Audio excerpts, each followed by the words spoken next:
I have a secret. One that is extraordinary and can expand the minds of the ones that listen. When I say extraordinary, I mean the amount of finely tuned miracles it has taken for me to be here today to tell you this secret is huge. I have talked about that with my father, who has had diabetes since he was 14. He always told me that the doctors said he would only live until he was 30 years old.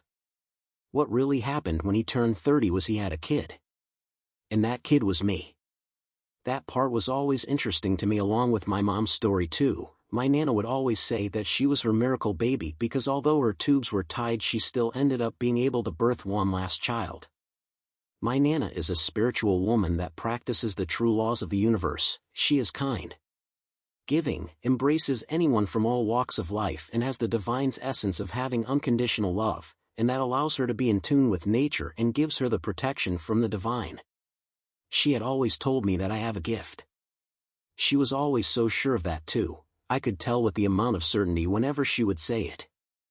I never consciously knew what that meant until I got older and had developed/grew into these gifts, that I started to understand what my grandmother was talking about and that she is a light worker herself.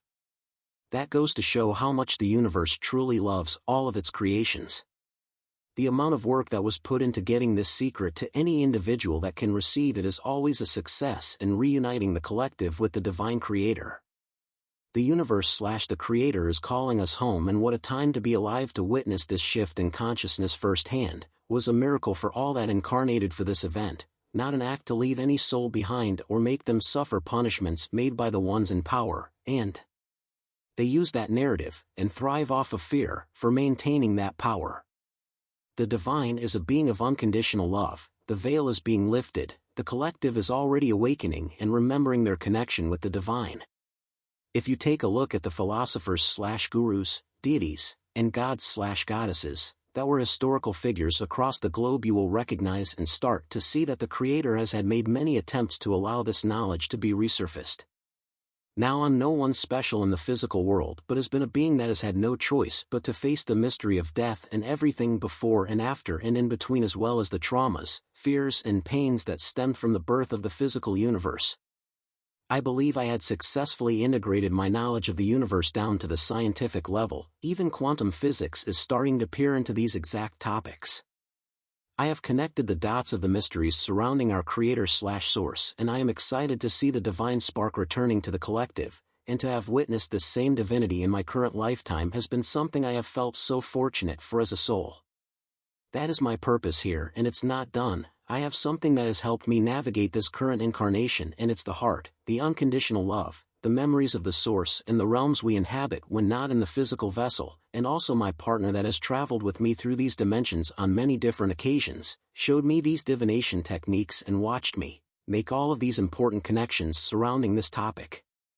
In my human design, I have something called the sensing circuit, which basically explains why I can make these connections so well. Anyways, I have many sketches I created based on my time in those other realms, and learned Source has been trying to extend to this part of creation since the initial departure/separation.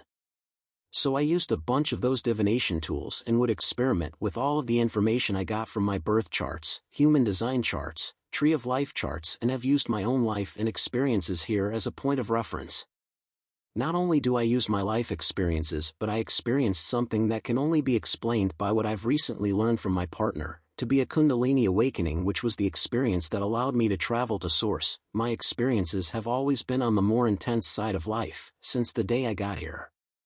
One thing I have realized is even through my intense incarnation I have had the grounding that has been through the mercy of the universe, and it revealing itself to me.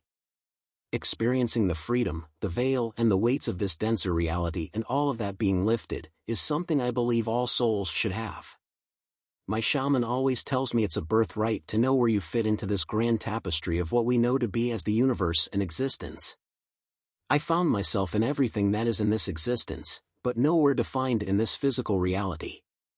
One thing society does is try to put individuals in boxes, slap labels on them, and to be honest, before my awakening, I wanted to be defined, labeled and put in a box because of how badly I wanted to fit in, find my roots or have some grounding here, but that became impossible. I have come to a point to where I have accepted that I'm not meant to fit in, because on the soul level it was meant for me to be able to move freely between this realm and the higher or heavenly dimensions and back to reflect the knowledge of those realms. I have that sealed in the blueprint of my existence, as a soul that was also once separate from Source and also struggled with soul amnesia. I know that to be true because in every one of my human design charts, birth charts, and even in the stories in tarot, my fate was always to be the one to travel to the source of creation in my physical lifetime and back. My human design type is essentially my soul's purpose. I'm a reflector type, which is the rarer and newer type in human design. So that means I am a non-energy type that has no defined centers and is moon-based. I take a whole lunar cycle to make decisions. I'm designed that way to reflect not only your personality but the collective well-being. Now that my awakening occurred, initially in 2020, my light body has been activated, and my very essence has been threaded into the collective and within the all, the consciousness of everything in existence, essentially streaming this light from Source itself. I've been anchored onto this earth as the cosmic mirror of Source to humanity. My guide has told me that my role on the energetic/spiritual side of this existence has been crucial because I'm essentially the embodiment of the universe in physical form. What that means is all the energies from the stars, the planets, the moon and sun, zodiacs, to the human, animal and plants are all translated through my vessel because I am a walking energetic portal. I sample all the energies through my aura, which is like a concentrated energy field that surrounds my vessel and can sample the aura of anything that is in range. Being a reflector type allows me to feel your pain as closely as actually having to experience it. Also, that energy sample I grabbed from your aura gets reflected back at you on an energetic level, so your conscious mind isn't aware of it. That's why a lot of people find it easy to get into their deeper pains when talking to me. By reflecting their energy they have the sense of companionship and familiarity, which is why, as Junior or Jaden, I was always good at making friends, but as Source, the energy portal being, or just whoever you all, as the collective needed me to be, I want you to know, I really do feel all of your pain, all of your excitements, all of your success and disappointments, so you can always trust that I always have good intentions in any interactions I have with you here on the physical. Now that's a pretty hefty secret, which is why I haven't shared it to that extent. We are all actively participating in this awakening on an energetic/soul level, and it brings hope, clarity and inspiration to explore your exact role in this grand cosmic event. Fifth dimensional thinking is something I have tried to share with others. It's all about perspective of whoever it is you are interacting with. Stepping outside of your perspective helps seeing that web that connects us all, and actively practice to get more in tune with your spiritual side on a personal level. It is all about the self-discovery journey, practicing self-love and unifying yourself with the universe, as we are all extensions of this divine creator. The only thing that divides us on the soul level is where we are at in our soul journey. In the end we all go back to Source. No one gets left behind, because if so the universe would be missing pieces of its own divinity. Your vessel may be replaceable but your soul never is.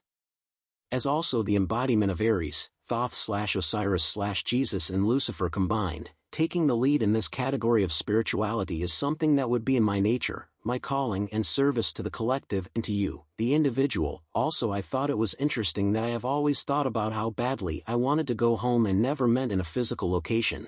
Now I know why, and I'm here to show others how to get there too.